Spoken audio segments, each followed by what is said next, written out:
keep them in, and there'll be a lot of DPS over here. And really, this Robo is actually in range of all of these ranged units. So if this Robo gets sniped from the low ground, that's gonna hurt a lot for Skulls. Yeah, this thing's gonna get taken out. Like, Clonze isn't even stimming, but really, Skulls is forced to try and save his army. The Colossi might not even go in, but really, oh, that's actually a bad move on him to keep the army there. He doesn't have the Stalker count to really actually use those force fields. So that, oh, but if he hits he takes out a fully loaded medevac. Oh, that sucks for Clonze. But the force field was misplaced, but he does put another one to fix it. And but this is looking bad for Skulls. The count is here, but he's got to take out the medevac. Take out the medevac. Oh, it's going to safely draw people onto the high ground. But Clonze can just continue moving. He does have a very, very large force. But more units are warping in. The Zealots actually might end up saving the day for this. But the Marauders do have Cross of Shells, and Clonze is going to pull out. It does seem that losing that medevac that was fully loaded really, really hurt. Because he could have won if that hadn't happened. He would have been able to push in, deal damage, take out the pylon, then move into the mineral line and start taking things out there. However, Skulls did lose his robotics facility, so he's not going to be able to produce Colossi. He even just finished researching extended thermal lance. We can see that, here we go, 2 robos are actually being built over here. So double Colossi production will happen. The planetary fortress is coming from Clonze over here. So, not totally failed, but this observer is well aware of the fact that this is happening. We can see there's refineries going down, and another just large bioforce right here. This medevac is so close to dying. You should probably, if you repair that, that'd be a really good move. And this probe is just here. Alright, here we go. Ghosts are starting to come out now. Ghosts are going to be really, really helpful. You could actually theoretically just EMP this observer if you can actually see the shimmers of it. So we do have this probe coming down. And we have 2 Colossi coming out. Both of them being chrono boosted. So we can see that, actually, Skull's doing a really good job of chrono boosting. His energy is almost nothing over there, and it's very small over here. So Skulls is going to try and expand over here. And honestly, this is a great position for Terran, because Protoss does not have any great expansions to take. Jungle Basin is a very tricky map to take expansions when you're not a Terran. Because the Planetary Fortress allows these really wide, open, and very accessible middle expansions to be protected. As you can see that these expos are far away from the mains, and this one, though it's close to your main, it's also close to his, which can be very, very tricky when if you're trying to do a mobile army type of gameplay. But a Terran army that is sometimes less mobile than others, this is really going to help him just push out and even come back to defend if he calls for it. And another command center is being made, so Clonze is really playing for the economic game.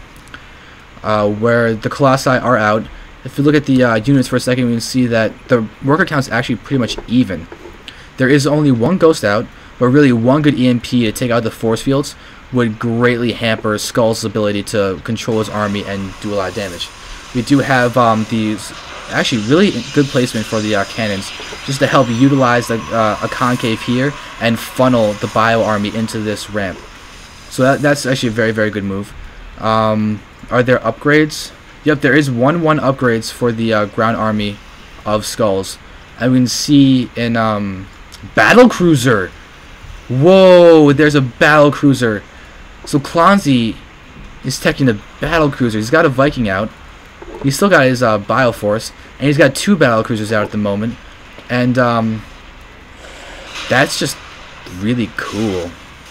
I'm really curious to see how this is going to work out, because there's actually not a ton of Stalkers in this army compared to the Battlecruiser and Marauder count.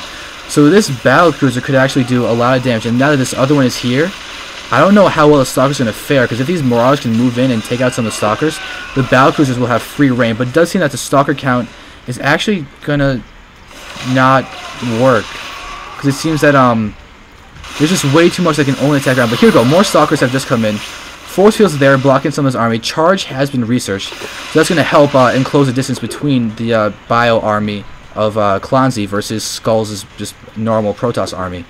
We do have damaged Colossi all around. We do see that pylons are being morphed out here, so really this is kind of a tight position for Skulls, because he can't let the battlecruiser count continue to climb.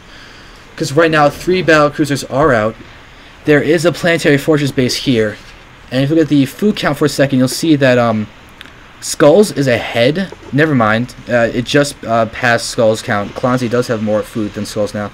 We do see the Observer. You know, Clonze could actually get a Raven. If he got a Raven and used the point defense drone, those battle cruisers would be indestructible for a couple seconds, allowing them to take down a lot of those stalkers. But really, with 3 battle cruisers versus these 9 stalkers, the battle cruisers are going to win. We can see that there are some there we go, Guardian Shield's really good against the small battle cruiser attacks. So these stalkers are actually doing a great job of dealing with these battle cruisers, and it's not getting moved because it actually won't be able to escape. So we might as well just do as much damage as it can. So actually, at this point in time, Skulls is looking really good. He's gonna be able to push in, deal damage against this planetary fortress, but will there be enough? Because if this gets repaired in a moment, these zealots are actually... Okay, here we go. There's actually zealots taking up enough of space that the SCVs couldn't get us around on their own planetary fortress, and this battlecruiser is going to die. Oh, that's not good. So Clonze is now in a tight position. These Colossi need to move up. But there's another battlecruiser out.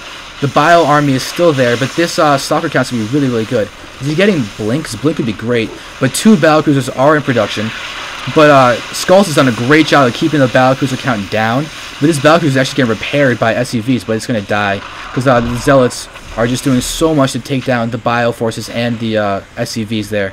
So we can see this army can actually move in. 2 battlecruisers are here, and 2 more are about to come. And oh, look at this. There's actually a command center over here. Be more planetary fortress. I'm pretty sure that that pylon might be actually trying to build them cannons or something. But really, this attack in the main is doing a lot of damage. SCVs are dying. Stalkers are destroying these battlecruisers. This one, oh, it's just on a rally. It's not actually going to attack anything, so that falls. So this is actually a really good position for Skulls. He's now marched into the main.